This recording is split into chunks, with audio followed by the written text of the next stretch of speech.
Hi everyone, so today I want to share with you a tool that can help you find your competitors on Etsy. So a lot of people know about Marmalade, for example, where you can find the keywords and you know which keywords are ranking and all of that. But then not many people talk about this tool, which is called Allura, that helps you find how much your competitors are actually earning. Okay, so let me show you how to actually get the Allura extension. So first of all, we would type in Google extensions, or I would just say Google extensions and then click the first one. And then after that, we type in here, Allura, and then we choose this extension. Now you will install it, and after that you will connect you will just go to your Etsy. This app is free for 10 times, so basically I can do 10 searches for free, and after that it's paid. So you need to make sure that once you start using this extension that you choose, you already done some research, you chose the best competitors, whatever, and then you really want to find out them, or you can of course purchase the app, well, the membership. Anyways, so basically how it works is I would type in some kind of keyword that people would be looking for. So in this case, let's say digital stickers. Then I click on this icon here and I choose Allura extension. Once I choose it, it automatically shows me all the statistics. I can then choose monthly sales, for example, or monthly revenue. What I would like you to consider when you're looking at these statistics is that, for example, maybe this person has a lot of social media following, maybe they're using Etsy ads and doing everything else, So of course, maybe their sales are higher, but even then, it still makes sense to check them out, because even if you have, the best social media presence and the best whatever, it all still goes down to the product. When I say the product, it's not just SEO. It's not that you just choose the right keywords and then the magic happens. It's more like you look at the exact you create the exact product that your audience wants, you solve some kind of problem for them, and most of all, you have, a user-friendly description. It's clear what your product is about. It's clear for the customer what they're going to get if they purchase this product.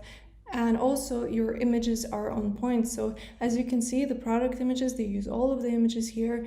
From the first image itself, you can immediately see the main benefits that a customer would look for. So for example, they have 2 versions, dated and undated, and they also have 4 colors, which is of course useful for somebody. They also have some realistic elements, which is really important when you're selling a digital product. You want to use mock-ups and things like that, just so that you would add that realistic feel, and it's definitely more appealing to people.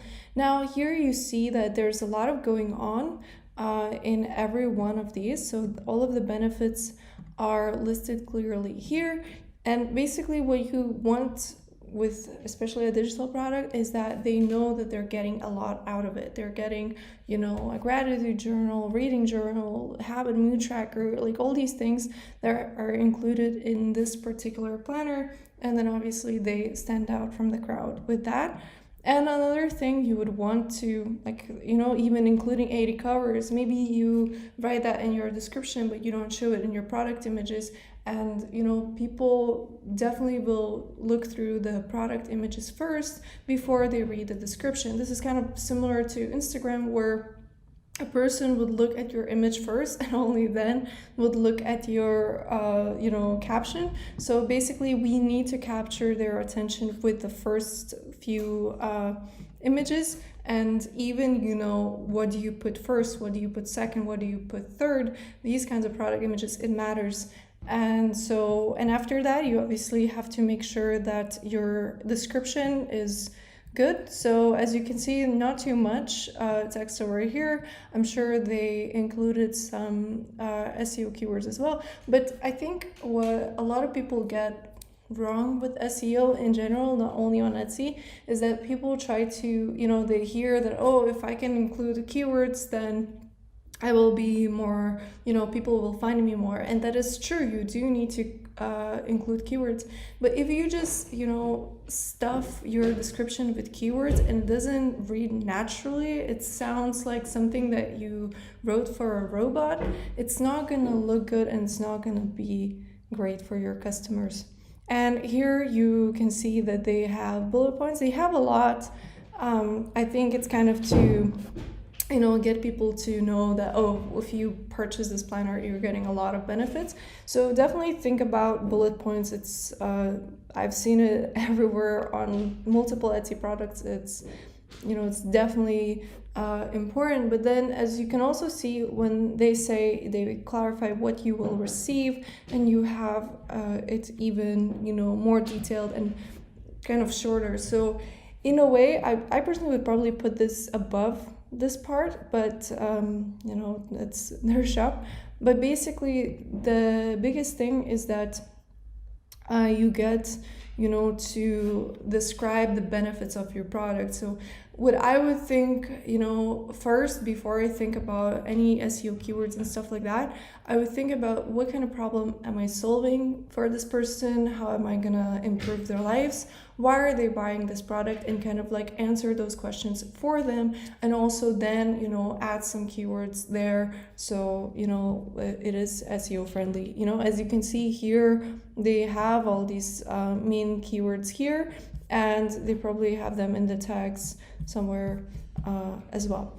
Another thing I would pay attention to besides the statistics. So even if I see that it's, I'm they're getting $1,000 or whatever each month, I would still look at the reviews. I would see how many reviews they have. And more than that, more than the number, I would pay attention to what do the customers say and what kinds of things are important for the customers. So I hope that's useful. And now let's look at another one. So let's say, so you can download all of these actually. And so you would just click export, and then you can have it as a list. And so that's kind of helpful, because if you're only gonna do 10 searches, you probably wanted to make it count, right? Another thing, if it's digital, so digital templates are also something that people really look for. So now you could look at all these different templates and just kind of get an idea of what people would be looking for, and then what kinds of things are trending. How do you know if it's trending or not? So Etsy itself says popular now or bestseller for the products that are trending. What I like to do is, if I see that I really like what they're doing, I like what their shop is doing, if I see a lot of reviews and things like that, then I want to first, before I check it on the extension, I want to look and see, what kinds of things are they selling. So I will click on this. Sometimes some shops, actually this one, you can click on the sales and see what they sold. So you actually can see this without any extension on Etsy, and it just shows you what were their latest sales. Actually, if you want, you can in the settings, you can hide that for your own shop. But and then what's the most important for me personally is when I see how many people have it in the basket. So when somebody runs a sale, you can't actually see that, but when they don't run a sale, you can see which items are the most popular for them. And I would really pay attention to the bestsellers and see if it's not too competitive, and kind of if I can get into that. So now you have the digital writing paper. So as you can see, this, we don't see any prices because these are the exact items that just got sold. And you can notice what is repeating, what kinds of trends you're seeing and things like that. So let's look at this particular item here, and then here you can see how many reviews this item has. So obviously, if it's the shop has 400 something reviews, and if it's 54 reviews for this item, that means that it's definitely a popular item, and maybe you can get into this and find something like that. So basically this is just a digital paper that they're selling, and yeah, and that's what they're getting. You can also sort them by the newest and see if lately they've had any of these. Obviously this is a very kind of simple product, so they don't really have crazy reviews and nothing like that, but maybe it's something to consider and maybe something that you could get into. So, and then I can also look just at the one specific product by clicking here on the extension. It's gonna load forever, and yeah, and then I can see how many reviews and how many favorites they have. I can see their tags and things like that. So this extension is helpful not only for your to find the right products for you, but also to find out the keywords and maybe find something that's less competitive, because especially if you're just starting a shop, you don't want to go with the most competitive product. So even if, for example, we go and to digital planners, which is very popular but also super competitive right now, you can see how many results it has, right? So if I just type it in, I can see that it has this many results. So maybe for my first product, I don't want to start with that, but also I could niche down and create maybe a digital planner that's a little bit different. So maybe boho style, or not boho. And as you can see, it already pops up, so that means there is people are searching for it. And then start from there, and then maybe become broader as I go, not the other way. Okay, so I hope that this is helpful, and if you have any questions, just leave them in the comments, and see you in the next video. Bye.